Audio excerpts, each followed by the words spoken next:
먼저 박근혜 대통령의 성공적인 중국 방문을 기대합니다. 청와대는 오늘 오전 박근혜 대통령이 오는 9월 2일부터 4일까지 2박 3일 일정으로 중국을 방문할 예정이라고 밝혔습니다. 방문 기간 동안 베이징에서 개최 예정인 항일전쟁 및 세계 반파시스트 전쟁 승리 70주년 행사에도 참여할 것으로 알려졌습니다. 새누리당은 보다 발전된 대중 외교를 위한 박근혜 대통령의 중국 방문 결정을 환영합니다. 박 대통령의 이번 방문이 양국의 믿음을 쌓아가는 기회가 되고 전략적 협력 동반자 관계를 더욱 돈독히 하는 계기가 될 것으로 보입니다. 아울러 이번 방중이 한반도 평화와 동북아 번영에도 기여하기를 바랍니다. 새누리당은 한중 미래협력의 실효성 있는 대책을 위해 국회 차원의 지원을 아끼지 않을 것임을 밝힙니다. 야당은 세대 간 갈등을 부채질하는 행태를 즉각 중단해야 합니다. 새정치민주연합이 노동개혁과 관련해서 아버지 봉급 깎아서 저를 채용한다고요?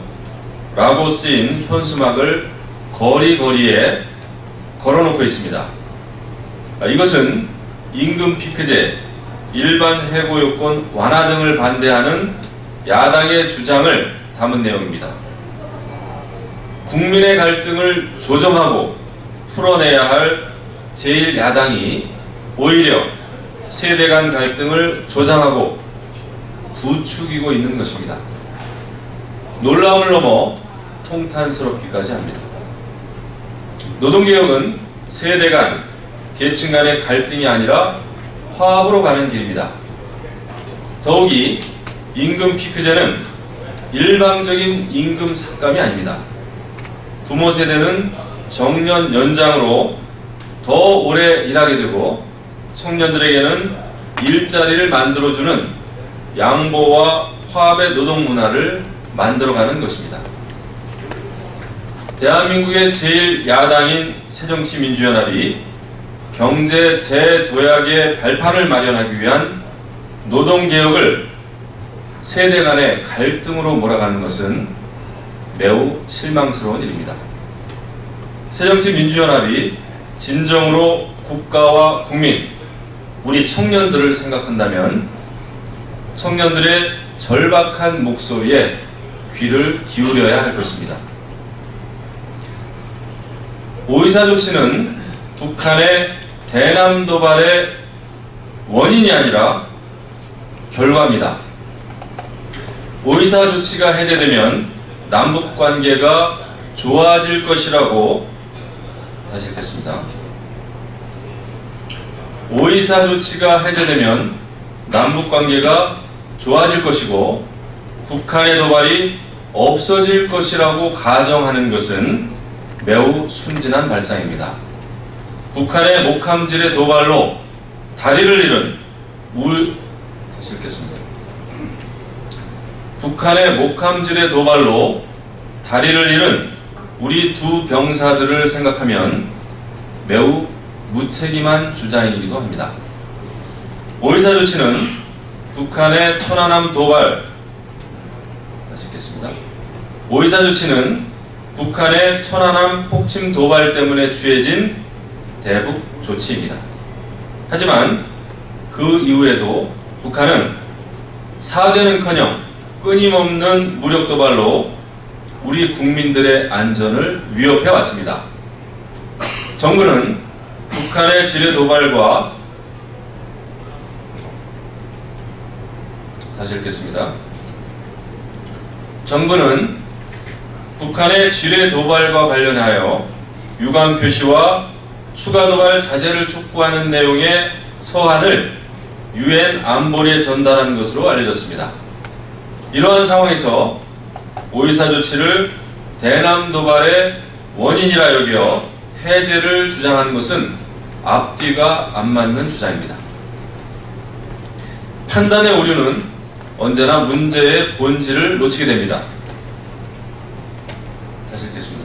판단의 오류는 언제나 문제의 본질을 놓치게 합니다. 지금 남북관계 개선을 위해서는 조건 없는 보이사조치 해제가 아니라 북한의 재발 방지 약속을 통한 남북 간 대화 재개가 우선입니다. 야당은 사태의 원인과 결과를 혼동하여 여론을 호도할 것이 아니라 국가안보와 국민 안위를 위한 진심 어린 고민부터 먼저 해야 할 것입니다. 경제 재도약을 위해 새누리당은 최선을 다하겠습니다. 어제 새누리당의 싱크탱크인 여의도연구원은 중국 위안화 평가절하가 한국 경제에 미치는 영향과 대책을 주제로 긴급 현안 세미나를 열었습니다. 지난 12일 김무성 대표가 여의도연구원을 중심으로 정부가 중국의 위안화 평가절하와 관련해 적극적으로 대처할 수 있도록 대응책을 마련해달라고 하는 그런 요청이 있은 지 일주일 만에 이루어진 긴급 대책 세미나입니다. 새누리당은 한국개발연구원 원장, 산업연구원 원장, 그리고 한국경제연구원 원장 등 전문가들의 의견을 경청하면서 당 차원에서 정부의 환율 전쟁을 지원할 수 있는 모든 방안을 모색해봤습니다. 중국 시장의 불확실성과 미국의 금리 인상 우려로 증시 급락의 불안이 세계 곳곳으로 번지고 있는 상황입니다. 정부는 연일 경고등을 켜고 있는 세계 경제 시장에 대응할 수 있는 종합대책을 면밀히 세워야 할 것입니다. 새누리당도 국제 환율 전쟁에 적극 대처하면서 대한민국의 경제 재도약을 위해 할 수 있는 모든 노력을 기울이겠습니다. 야당은 모호한 기준의 혁신안으로 계파 공천을 공식화하지 말아야 할 겁니다. 야당은 모호한 기준으로 다시 읽겠습니다. 야당은 모호한 기준의 혁신안으로 계파 공천을 공식화하지 말아야 합니다. 새정치민주연합 혁신위원회가 현역 의원을 평가해서 하위 20%를 공천에서 배제하겠다고 방안을 내놓았습니다. 그러면서 김상곤 혁신위원장은 기존 공천은 계파의 이익을 대변한 면이 없지 않았다.